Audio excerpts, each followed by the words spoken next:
Buenas noches, el día de hoy vamos a hablar de síndrome de aspiración meconial, una causa importante de dificultad respiratoria en el neonato. Gracias por su asistencia y espero que sea de provecho. Entonces vamos a definir el síndrome de aspiración meconial como la dificultad respiratoria que tiene como antecedente la presencia de líquido amniótico meconial, necesidad de oxígeno suplementario para mantener una saturación por encima de 92, que la dificultad respiratoria se inicie ante las dos horas del nacido y que permanezca por lo menos durante 12 horas, y la ausencia de otras patologías concurrentes, ya sean congénitas, cardíacas o pulmonares. El meconio es un material verde negruzco estéril, viscoso, constituido por secreciones gastrointestinales, pancreáticas, vermis gaseoso y líquido amniótico. Demuestra la presencia de estrés fetal por factores uteroplacentarios o maternos y se presenta en el 8 a 25% de los nacimientos, de los cuales el 5% presentan síndrome de aspiración meconial. Y en las madres mayores de 42 semanas llega a presentarse en un 23 a 52%, mientras que en las de menos de 37 semanas este líquido meconial se presenta en apenas el 2%. Cuando el líquido meconial se presenta en pretérminos, debemos pensar que este paciente presenta algo infeccioso, por ejemplo, una diarrea por listeria monocitógena, y la incidencia del síndrome de aspiración meconial es de 1 por cada 2.000 nacidos vivos en países desarrollados, y en países en vías de desarrollo es el 10% de las causas de dificultad respiratoria. La mortalidad es del 5 al 12% y en la década de los 70 llegó incluso a ser del 40%. En cuanto a la patogenia, se ha asociado normalmente el síndrome de aspiración meconial al líquido meconial espeso, que normalmente se presenta en el 50-75% de los líquidos meconial, y también asociado a la asfixia perinatal, que se presenta entre un 20 y 65% de los pacientes con síndrome de aspiración meconial. Entonces se pensaba que la obstrucción meconial era la causa primaria del síndrome de aspiración. Sin embargo, se ha visto que es multifactorial. Entre ellos tenemos el factor infeccioso, que según algunos autores se presenta hasta en el 60%, del 18 al 60%, y causa inflamación del pulmón, hipertensión pulmonar, que se presenta en un 15 al 20%, disfunción del surfactante y la asfixia perinatal que ya mencionamos. El diagnóstico se hace por la clínica, donde observamos un paciente, un recién nacido con estado que presenta signos de posmadurez y dificultad respiratoria con abombamiento torácico desde leve, que amerita solamente oxígeno, hasta ventilación mecánica en los casos graves e incluso ECMO. Siguiendo con el diagnóstico, tenemos que se hace la gasometría. El ecocardiograma nos ayuda a ver si el paciente tiene asociado hipertensión pulmonar, y la radiología junto con la ultrasonografía torácica. En cuanto a la radiología, vamos a tener áreas de sudado alternadas con áreas de hiperinsuflación y fuga aérea en un 10 al 30% de los casos, y también podemos observar cambios mínimos con hipoflujo pulmonar sugerente de hipertensión pulmonar. En el eco torácico observamos diferentes imágenes, las líneas A, que son líneas horizontales, las líneas B, que son verticales en cola de cometa, y ahí nos habla de un síndrome intersticial, y cuando estas líneas B coalescen, se juntan, forman lo que se llama consolidación pulmonar, incluso con broncograma aéreo. También podemos observar en este estudio del año 2019 otra imagen que es de tipo doble punto de pulmón con áreas blancas y negras alternadas. En esta investigación del año 2017, en cuanto a la utilidad de la ultrasonografía para patología pulmonar neonatal, nos refiere este estudio de 117 recién nacidos con síndrome de aspiración meconial, donde se observaron áreas de líneas B en el 100% de los pacientes, desaparición de las líneas A en un 100% de los pacientes, atelectasia de consolidación en un 100% y atelectasia con latido pulmonar en un 100%. En cuanto a la clasificación, de acuerdo a la necesidad de oxígeno, cuando ameritan ventilación mecánica es severo, leve con una FiO2 menos de 0,40 y moderado de más de 0,40. Y en cuanto al índice de oxigenación, se clasifica como leve con un índice de oxigenación menos de 15, severo con un índice de oxigenación de 25 a 40, moderado, severo de 25 a 40, índice de oxigenación más de 40 con más y que necesite este índice de oxigenación permanezca más de 4 horas, esto es indicativo que el paciente ameritaría ECMO. Entrando al manejo del síndrome de aspiración meconial, tenemos que debemos interrumpir el embarazo al llegar a las 41 semanas para prevenir, además de evitar procesos infecciosos, evitar el síndrome de aspiración meconial y no retrasar la reanimación cardiopulmonar por la presencia de líquido meconial. Acá tenemos este estudio randomizado del año 2019, donde se presenta el uso de la succión endotraqueal en pacientes con líquido meconial no vigorosos. Fueron 66 pacientes que se le aplicó succión endotraqueal con líquido meconial no vigoroso versus 66 pacientes que no se le aplicó succión endotraqueal y también no vigorosos. No hubo diferencia significativa en cuanto a las características del recién nacido y si el líquido meconial era espeso o fluido. Esto es importante, que era no vigoroso.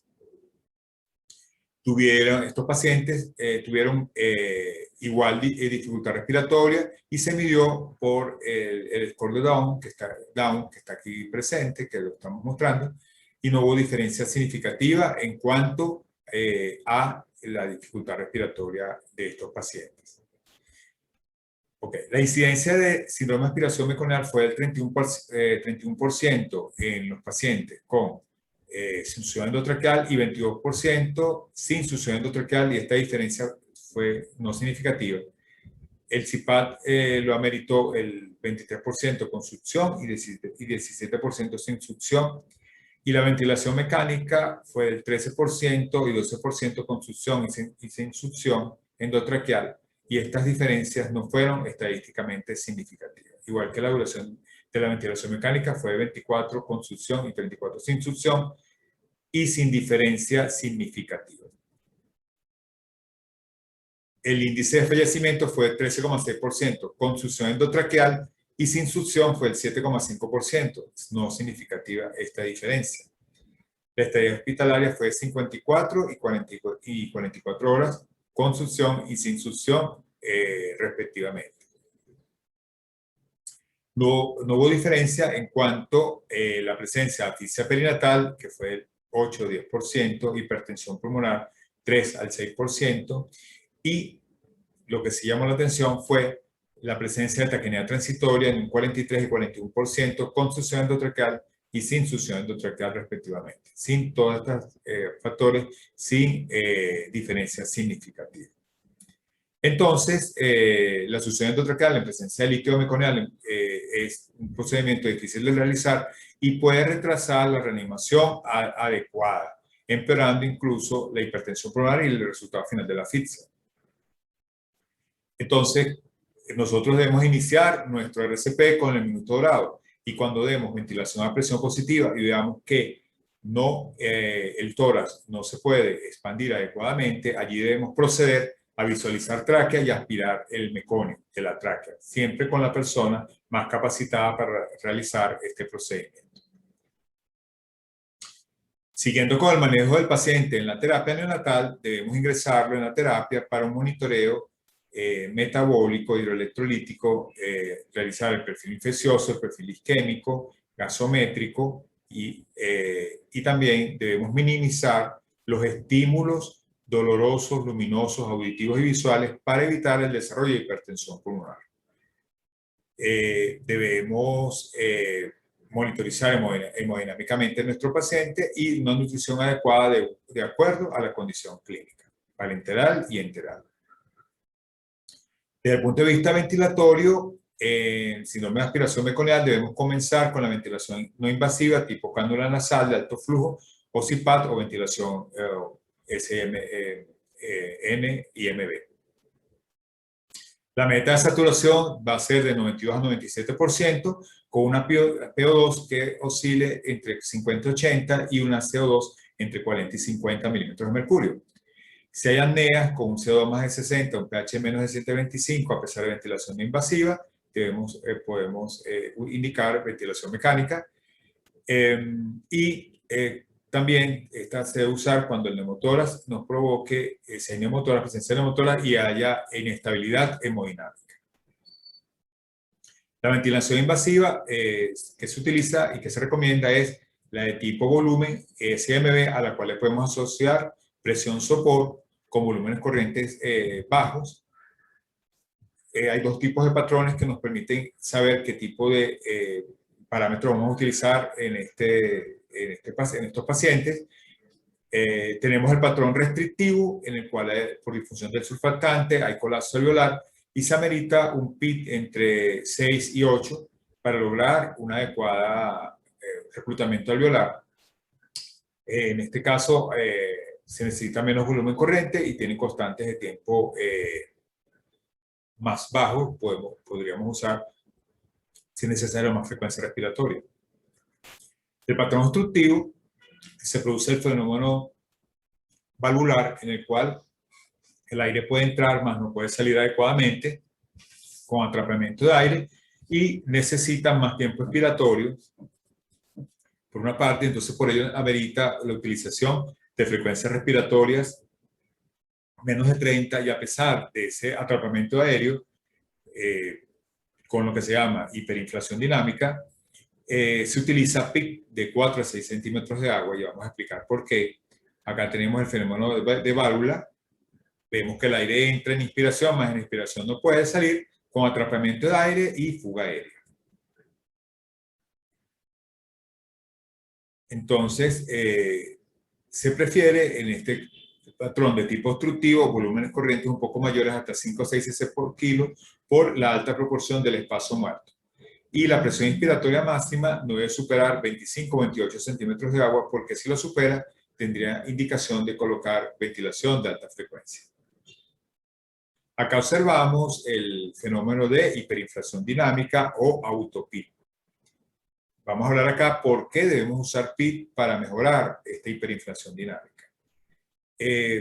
Vemos, en primer lugar, el PIT extrínseco, que es el PIT que nosotros marcamos en el ventilador, y tenemos el PIT intrínseco, producto del acúmulo de aire, producto de la obstrucción del líquido meconial. Nosotros colocamos en este caso, fíjense, un PIT extrínseco de 5, sin embargo, el PIT verdadero, que es el PIT intrínseco, es mayor porque queda aire y presión acumulada, porque el aire no puede salir. Esa diferencia de este PIT intrínseco más alto menos el PIT extrínseco es el autoPIT. Ahora bien, si nosotros tenemos una ventilación tipo asistida con trigger, el neonato tiene que hacer un mayor esfuerzo para vencer el autoPIT. Entonces nosotros, colocando más PIT extrínseco, mejoramos este autoPIT. Cuando nosotros vemos la curva de flujo-tiempo, normalmente en la parte expiratoria, que es la deflexión hacia abajo de la curva de flujo-tiempo, se debería llegar a cero, esta curva, para comenzar el próximo ciclo respiratorio. Cuando hay atrapamiento de aire o autoPIT, hiperinflación dinámica, esta curva no llega a cero, sino que comienza antes de llegar a cero la siguiente ciclo respiratorio. Entonces, por ello debemos prolongar este tiempo expiratorio para evitar acumulación de aire con más incidencia de neumotórax. La ventilación no invasiva, podemos estudiarla en este estudio randomizado del año 2018 de la revista JAMA Pediátrica, donde utilizaron CPAP no invasivo en pacientes con síndrome de aspiración meconial. Fueron 68 pacientes que aplicaron CPAP burbuja, 67 pacientes CPAP burbuja, versus 68 pacientes que le colocaron Oxyhut a 10 litros por minuto. No diferencias significativas en cuanto a las características del recién nacido de la madre. La falla del CPAP se definió como una saturación menos de 90 con un CPAP de 6 a 8 y una FI2 de 1. Al fallar el CPAP se pasó a ventilación mecánica y otras indicaciones fueron, además de la insuficiencia respiratoria, una neumotórax con inestabilidad hemodinámica. El CPAP disminuyó en forma significativa el uso de ventilación mecánica. En 3% de los pacientes con CPAP nasal se necesitó ventilación mecánica y en el 25% de los pacientes sin CPAP se necesitó entonces ventilación mecánica, y esta diferencia fue estadísticamente significativa. El grupo que utilizó HUD tuvo más sepsis, ameritó también más surfactante, dado que se ameritaron más ventilación y más duración de oxigenoterapia. En cuanto a la ventilación invasiva, presentamos este estudio randomizado del año 2017, donde se comprobó el uso de ventilación mecánica en pacientes con síndrome de aspiración meconial y que se les administró esteroides, en este caso desametasona por 7 días. Fueron 30 pacientes a los cuales se les administró desametasona versus 30 pacientes de grupo control sin diferencias significativas en cuanto a sus características de los recién nacidos. Los pacientes que se les administró desametasona, un 17%, necesitaron ventilación mecánica, y en los pacientes en los cuales no se les administró desametasona, un 30% necesitaron ventilación mecánica, y esta diferencia invasiva, y esta diferencia fue, no hubo diferencia significativa entre estos resultados. Igualmente no hubo diferencia significativa en la incidencia de neumotórax, un 3% de los pacientes que recibieron esteroides versus un 7% de los pacientes que no recibieron esteroides presentaron neumotórax sin diferencia significativa. La estadía hospitalaria fue menor significativamente en los pacientes con esteroides, o sea que ahí sí hubo diferencia ventajosa versus los pacientes que no recibieron esteroides. Cuando estos pacientes necesitan ventilación mecánica, se pueden sedar con fentanilo o morfina, pero el uso de relajantes musculares se ha encontrado que aumenta la mortalidad por más atelectasia y alteración de la relación ventiloperfusional. Otro manejo controversial es el uso de surfactante, que se puede administrar de dos formas. Uno en forma de lavado. Vemos acá este estudio randomizado del 2011 de la revista Journal of Pediatrics. El autor es Dargaville.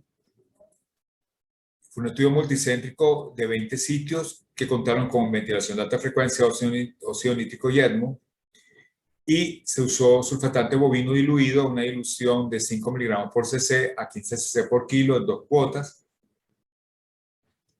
Hubo 30 recién nacidos con lavado de surfactante y 30 controles, sin diferencia significativa en las características del recién nacido de la madre. Y no hubo diferencia en este estudio con 30 recién nacidos con lavado con surfactante en cuanto a duración de la ventilación mecánica, que fue 5,5 días versus 6 días, sin diferencia significativa, y tampoco en cuanto a la mortalidad, ECMO, óxido nítrico, alta frecuencia, dioxigenoterapia y estadio hospitalario. No hubo diferencia significativa.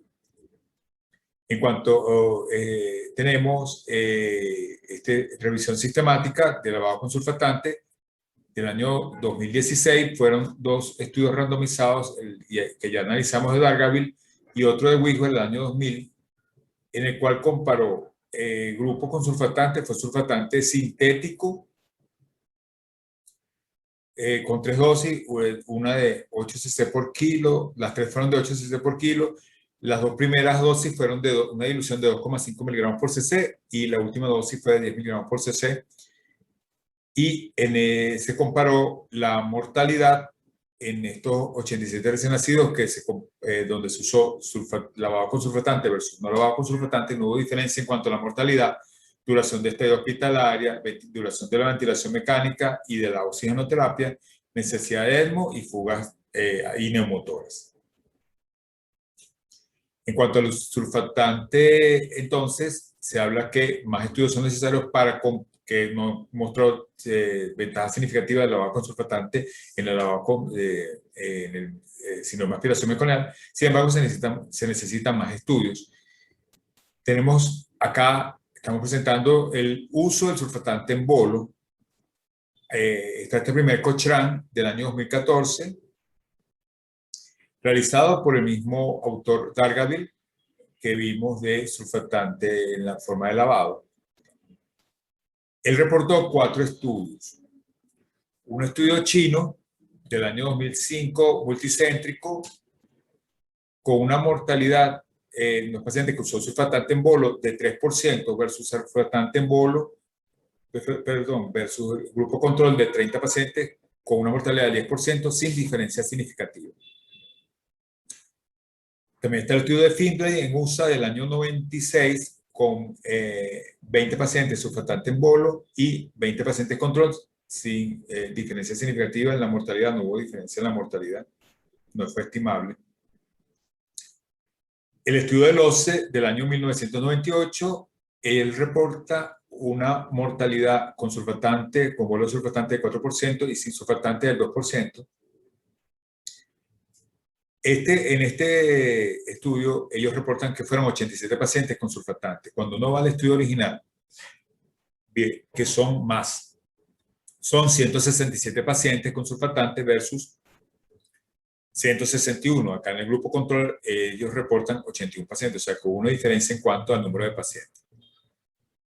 El estudio de Maturana en Chile de 2005, donde con surfactante fueron 28 pacientes con una mortalidad del 14% y sin surfactante fueron 29 pacientes con una mortalidad del 14% igual, sin diferencia significativa. En conclusión, en este estudio de Cochrane, en estos 4 estudios reportan que no hubo disminución de la mortalidad ni la duración de la estadía hospitalaria, ni de la ventilación mecánica, pero sí hubo disminución significativa del uso del surfactante.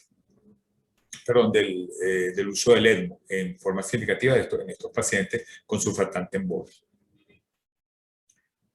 Una revisión sistemática del año 2016, entonces, estudia el surfactante en bolo para estos pacientes. Fueron 6 estudios randomizados, los 4 que ya comentamos, y 2 adicionales chinos del año 2009. El primer estudio chino usó surfactante bovino a 70 miligramos por kilo en 22 pacientes versus 23 control. El otro estudio chino, también del 2009, usó en cambio surfactante bovino, porcino de una sola dosis en 24 pacientes versus 30 pacientes control. Bueno, el estudio chino colaborativo que usó surfactante porcino por 4 dosis con 31 pacientes, con 31 control. El estudio de USA, que fue con 20 pacientes con Survanta, 4 dosis versus 20 control. El estudio del OCSE, que ya les comenté, que en este caso se usó surfactante bovino, 4 dosis a 100 miligramos por kilo, y fueron 167 pacientes. Así, acá en este estudio sí colocaron el número correcto, 167, mientras que en el año 2014 colocaron 87 recién nacidos con surfactante versus 161 control. Y como repito, esto es compatible con el estudio original del OCSE. Y Maturana en Chile, que usó 100 miligramos por kilo con surfactante bovino en 3 dosis en 25 pacientes. Entonces, estos 6 estudios, que fueron 536 recién nacidos, no hubo disminución de la mortalidad, ni la oxigenoterapia, ni incidencia de neumotoras, pero sí hubo menos ECMO, como en el metaanálisis del 2014, ¿verdad? Pero también hubo disminución de la duración de la estadía hospitalaria y de la días de ventilación mecánica. Esto es en parte explicable por el distinto número de pacientes analizados, ¿no? Porque recuerden entonces en el estudio del OCSE vemos que hubo menos pacientes reportados que en el estudio del OCSE del año 2016. Según esta revisión sistemática, en estos 6 estudios, entonces ya tenemos que hubo disminución del uso del ECMO, de la duración de la ventilación mecánica, de la esteroide hospitalaria, pero por el pequeño número de pacientes y de estudios se necesitan más evidencia para evaluar la eficacia de esta terapéutica. El Ministerio de Salud de Chile y la Sociedad Canadiense de Pediatría del año 2019 recomiendan el uso de surfactante en bolo en casos de síndrome de aspiración severo, es decir, con ventilación mecánica o con una FIO2 mayor de 0,5. En cuanto al uso del antibiótico en los pacientes con síndrome de aspiración meconial, este metaanálisis de 2016 considera 3 estudios randomizados con 445 recién nacidos, donde se colocó penicilina o amicacina por 3 a 7 días. Un grupo antibiótico y un grupo control, o sea, estudios randomizados. No hubo diferencia significativa en la mortalidad, la incidencia de sepsis con o sin antibióticos, duración de estancia hospitalaria o días de oxigenoterapia. Ellos recomiendan que, bueno, que se use el antibiótico, en su conclusión, que se use el antibiótico por el aspecto radiológico y por la clínica y se tome cultivo. Y si estos cultivos paraclínicos están en mejoría, o sea, son negativos el cultivo, se debe suspender el antibiótico en 48 a 72 horas. En cuanto al esteroide, otro punto controversial, hay un metaanálisis del 2021 de la revista Indian of Pediatrics, donde escogieron 9 estudios randomizados con 758 neonatos, un total de 859 estudios, escogieron 9. Bueno, en esta revisión del año 2021 se consideraron 9 estudios. El primer estudio tenemos en USA del año 1977. Se usó hidrocortisona 20 miligramos por kilo por 4 dosis en 17 pacientes versus 18 control. Otro estudio en Taiwán del año 1999 con desametasona en 27 pacientes versus 23 control. Otro estudio en India del año 2017 con desametasona con 30 pacientes con 30 control. Y también en India del año 2018 también con desametasona con 34 pacientes que se usó desametasona, pero por 6 dosis en 34 pacientes versus 36 control. Rana en el año 2018 utilizó metilprednisolona más budesonida inhalada por 7 días en 137 pacientes versus 138 pacientes control. Y en esteroides inhalados, tenemos este estudio de GAR del año 2016 con budesonida inhalada 0,5 miligramos, disuelta en 2 dosis en 39 pacientes versus 39 control. Otra investigación india randomizada del año 2015 con budesonida inhalada cada 12 horas por 7 días en 20 pacientes versus 20 pacientes control y esteroides endovenosos y más inhalados tenemos este estudio hindú del año 2007 con prednisolona, metilprednisolona por 7 días en 34 pacientes versus 33 controles y Triparty en 2006-2007 metilprednisolona endovenosa más budesonida inhalada en 17 pacientes versus control 17. Tenemos este estudio entonces de Triparty del año 2006. Fueron 3 grupos de 17 pacientes, un grupo control sin esteroide, un grupo con esteroides endovenosos, que es el grupo B, 17 pacientes, y un grupo con esteroides inhalados con 17 pacientes. Las características de recién nacidos fueron comparables. Entonces, se encontró que la estadía hospitalaria fue menor en el grupo de esteroides nebulizados con respecto al grupo control. La estadía y la dependencia de oxígeno también. En cuanto a los esteroides endovenosos, disminuyó la dependencia de oxígeno con el uso de esteroides endovenosos con respecto al grupo control. No hubo diferencia significativa en cuanto a la presencia de hipertensión, hiperglicemia o hipoglicemia o convulsiones en el grupo de esteroides. Los esteroides inhalados fueron estudiados por Gard en el del año 2014.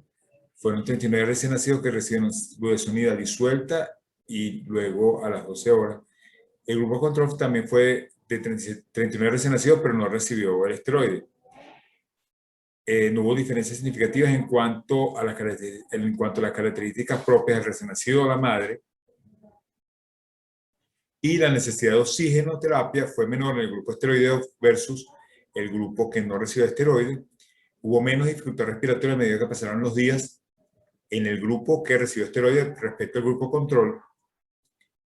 Y no hubo diferencia significativa en cuanto a las incidencias de sepsis, que fue el 8 y 12%, hipertensión pulmonar 2 y 6%, neumotórax 2 y 6%, y muerte 4 y 10%, entre el grupo con esteroide y el grupo sin esteroide, y esto no fue estadísticamente significativo, como ya se nombró. Rana, en el año 2018, entonces, estudió 137 recién nacidos que recibieron metilprednisolona y budesonida nebulizada por 7 días, versus 138 recién nacidos que no recibieron esteroides. No hubo diferencia en cuanto a las características del recién nacido o la madre. Disminuyó también en este grupo esteroideo la dificultad respiratoria, y este grupo esteroideo tuvo menos días de ventilación mecánica, menos días de estadio hospitalaria y dependencia de oxígeno, y no hubo diferencia en cuanto a la diferencia significativa en cuanto a la incidencia de sepsis, enterocolitis necrosante P, y también tuvo este grupo esteroideo complicaciones a largo término como enfermedad pulmonar crónica o parálisis cerebral.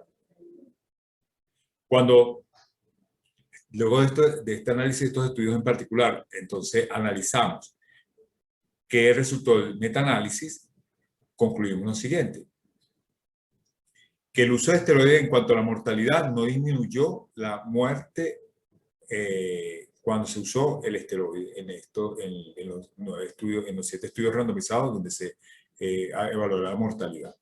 Igual los días de hospitalización, duración de oxigenoterapia, neumotoras, días de ventilación mecánica, ni efectos adversos como hiperglicemia o hipertensión arterial, comparando esteroide versus no esteroide. Pero al analizar los subgrupos, la budesonida inhalada o disuelta, diluida, disminuyó la duración de los días de hospitalización y disminuyó también el tiempo de oxigenoterapia en forma significativa. La metilprednisolona endovenosa también disminuyó en forma significativa los días de oxigenoterapia. Entonces, los esteroides inhalados con evidencia de baja calidad disminuyeron la dependencia de oxígeno en los días de hospitalización en pacientes con síndrome de aspiración meconiana. Los esteroides sistémicos disminuyeron los días de oxigenoterapia, y se concluye que se necesita más evidencia para recomendar su uso en esta patología. Otras terapéuticas encontramos el óxido nítrico, ventilación de alta frecuencia y el ECMO. Entonces, en conclusión, no debemos retrasar la RCP neonatal por presencia de líquido meconial en el recién nacido. El CPAP nasal nos ayuda a prevenir la ventilación invasiva. Las indicaciones de ventilación mecánica son falla respiratoria, falla del CPAP, neumotórax con inestabilidad hemodinámica. Dependiendo del patrón que tengamos, obstructivo o restrictivo, debemos colocar los parámetros ventilatorios. El surfactante en bolo disminuyó el ECMO, las días de ventilación mecánica y los días de hospitalización, más no disminuyó la mortalidad. La antibiótico-terapia la debemos usar por el aspecto radiológico del paciente, pero una vez obtenidos los cultivos y con mejoría clínica y paraclínica, debemos suspender el antibiótico en 48 a 72 horas. Y el uso de esteroides con nivel de baja evidencia, sobre todo los nebulizados o inhalados, disminuyeron la estadía hospitalaria y la dependencia de oxígeno. Sin embargo, también se recomiendan más estudios para aumentar la evidencia en este sentido. Esto fue una imagen que obtuve a nivel en la unidad donde yo trabajo, en Clínicas Caracas, unidad de cuidados intensivos, y vemos un cielo totalmente encapotado, gris, y sin embargo vemos que en el fondo, en la ciudad, hay dos arcoíris, uno que está más abajo y que donde se ve todo un paisaje realmente hermoso. Entonces, siempre debemos luchar, siempre hay esperanza, siempre es importante formarnos y cada día hacer mejor nuestro trabajo, porque la luz siempre llega. Por su atención, gracias.